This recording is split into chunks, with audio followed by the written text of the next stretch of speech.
I'm Father Michael Lillydahl. The question I have right now is actually a three-part question. 1. Why are certain things good or bad? 2. How can some things be both? And 3. Like shooting a gun.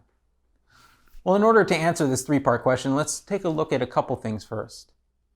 Firstly, we know that some actions are clearly good.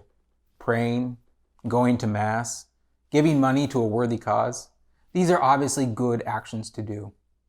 Some actions are obviously bad. Stealing, kidnapping, committing a crime.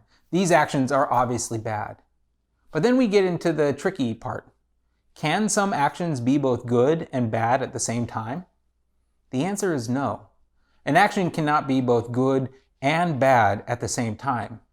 An action is either good, bad, or it's neutral, but it can't be good and bad at the same time.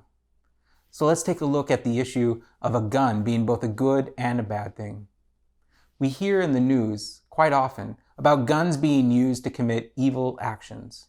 We hear about guns being bad things. But we may know that guns can be used for good things. We may know people who use guns to go target shooting, or who use guns to go hunting for food. And these seem like good things. And so we ask ourselves, well, how can guns be both good and bad at the same time? Well, the truth of the matter is, it's not the gun itself that's good or bad. It's the human being who is using the gun, is either committing a good action or a bad action.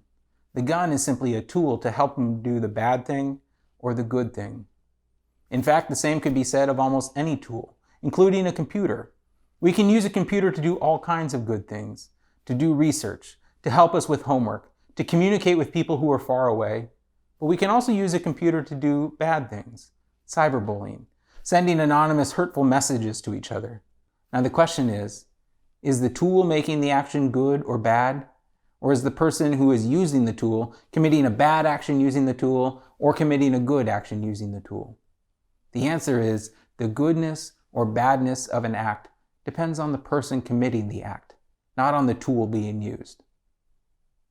I hope this answer helps you, and don't forget, keep asking your questions.